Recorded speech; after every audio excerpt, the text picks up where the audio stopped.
Hi everybody, it's Chris Frame here and welcome to the Seabourn Sojourn.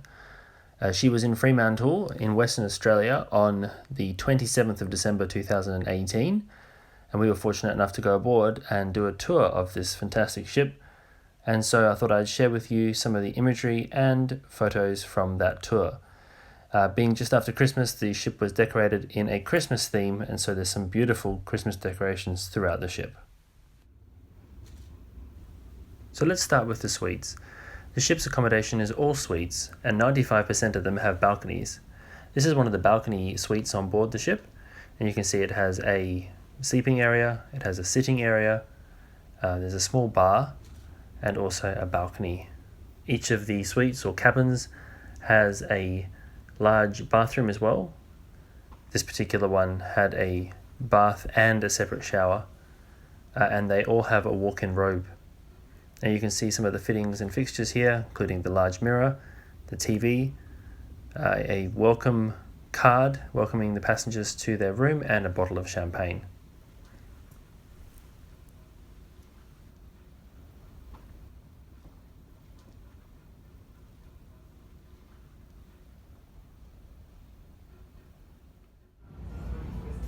Throughout the centre of the ship there is this atrium which has a great circular staircase that goes all the way down the middle of the ship and offers lots of natural light from that skylight on the top.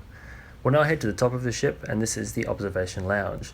This is a popular area throughout the day and night. In the mornings there's a coffee service after breakfast, and additionally there is a traditional English afternoon tea that's served here during the ship's sea days. You can also come here in the evenings for entertainment with a pianist in this area, and there are cocktails and drinks served throughout.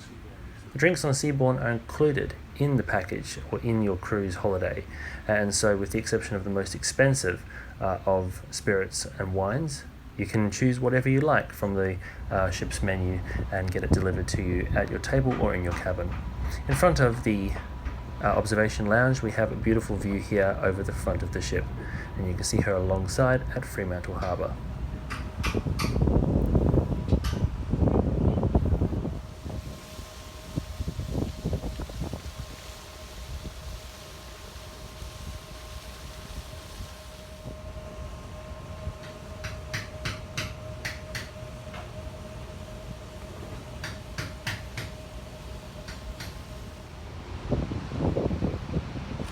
Moving further aft on deck 10, and we find ourselves on another open deck, this time looking aft towards the funnels. This area looks over the central area of the ship where you find the ship's swimming pool. Lots of work was being done on the ship whilst she was in Fremantle for the day, and the swimming pool was getting a fresh coat of paint to make it look nice and fresh for the next part of the voyage. This was done whilst the ship was in port because most of the 450 guests on board had gone ashore to enjoy the day in Fremantle.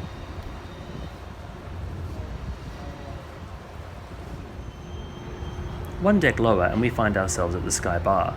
This area serves drinks day and night, and it has a fantastic view over the pool deck area one deck below. One of the things you notice on the Seabourn ships is that there's lots of drinks available throughout the ship. This is largely because the drinks are available as part of your cruise, you don't have to pay extra.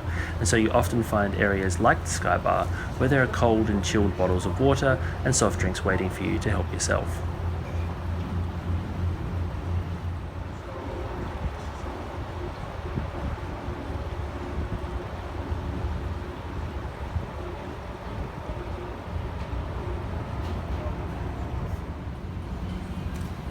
We now find ourselves on deck 8 and outside the Patio.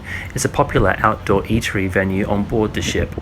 Here you find an alternate menu for what you would find on the internal restaurants of the ship, and also a more casual atmosphere being located outside in the open air.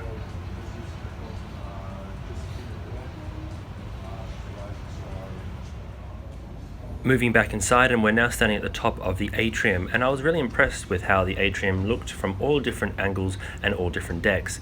You had a great view down the center of the atrium with that curved staircase that ran from the very top of the ship right the way down to the lowest deck on board.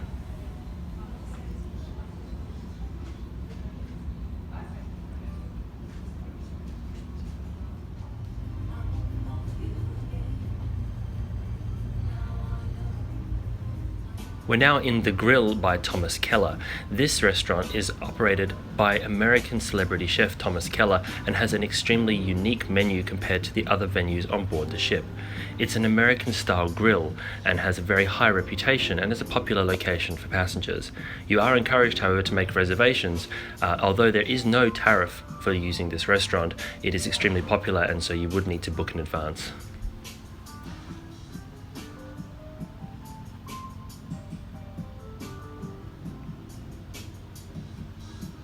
You can also get an opportunity to have a look at the ship's extensive wine list with some of the bottles on display in the grill. There's also an extensive list of spirits served on board the ship. Most of them are included in the fare, but some of the most exclusive bottles, such as a $35,000 bottle of Louis XIII cognac, does come with an extra price tag attached.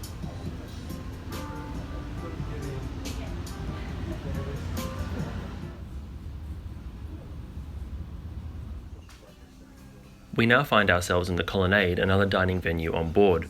This is Seabourn's take at an alfresco dining experience. The restaurant is beautifully decorated and has a casual atmosphere.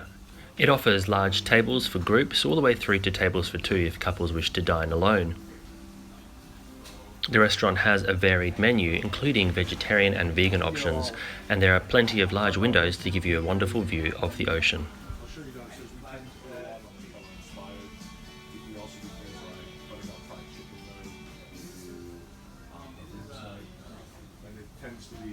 They serve all for me, so you get a big tray of chicken for the more.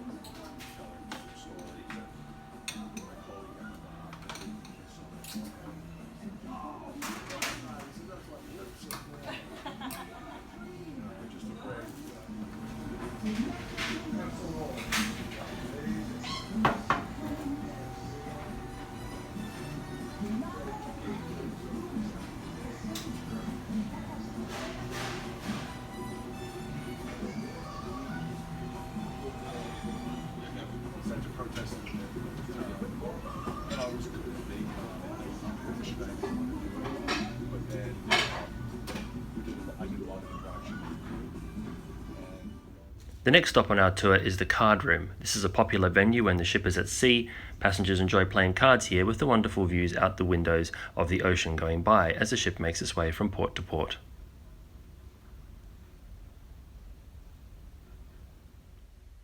We then head towards the centre of the ship and pass this plaque which honours the guests that were on board Seabourn Sojourn's first voyage. At the aft of Deck 7 you'll find Seabourn Square. This is a popular area on board the ship. It has views out both the port and starboard sides, as well as views over the aft end of the ship. It's a meeting area, coffee shop, computer area, library, and it also has access to the ship's boutique shops. And this is the small deck at the aft of the vessel, just outside Seabourn Square.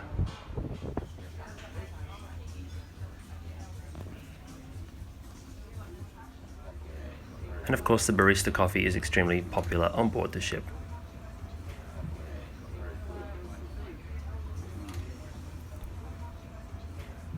There are several boutiques on board, selling everything from memorabilia through to high-end jewellery.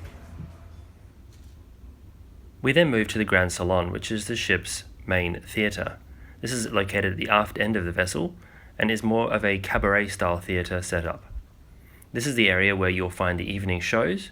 There's two shows, 6:15 and 9:45. You'll also come here for the lecture program which is held on board.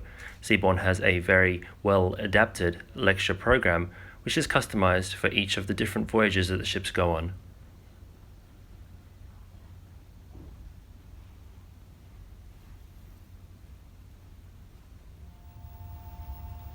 This ship also has a small casino, which you can see here, which leads into the club, which is the ship's nightclub. This is a popular venue in the evenings. Here you can find music, there's a dance floor and a live band, as well as a bar that serves drinks into the wee hours of the morning.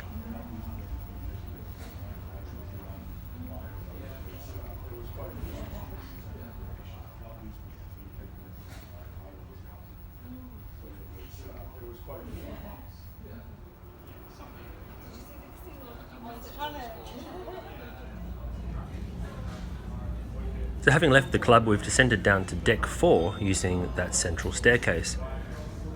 This video was taken in December of 2018, and so you can see there was a Christmas theme throughout the ship.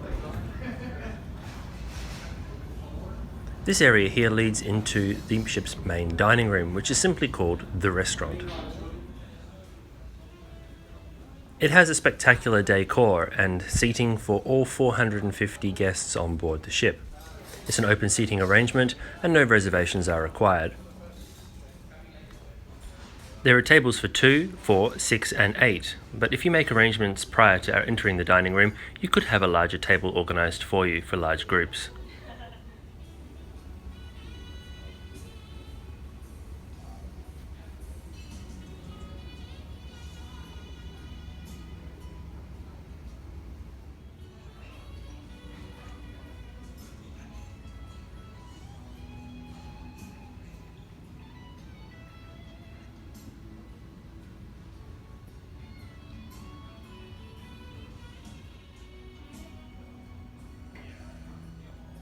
The restaurant is open for breakfast, lunch and dinner. The double height ceilings give a great sense of space, and both the ports and starboard sides of the restaurant have windows that look out over the ocean.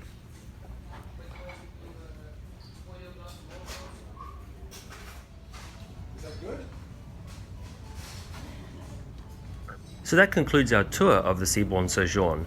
However, we were able to speak to a regular Seabourn passenger about his experience on board Seabourn. His name is Brogan Swan, and we'll listen to what he has to say now.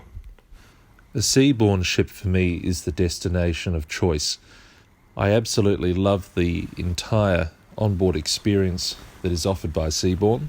As a regular cruiser and ship fanatic, I also admire the fact that their service has been going for just over 30 years and that they offer a high-end luxury product that gives clients an experience that is totally out of this world.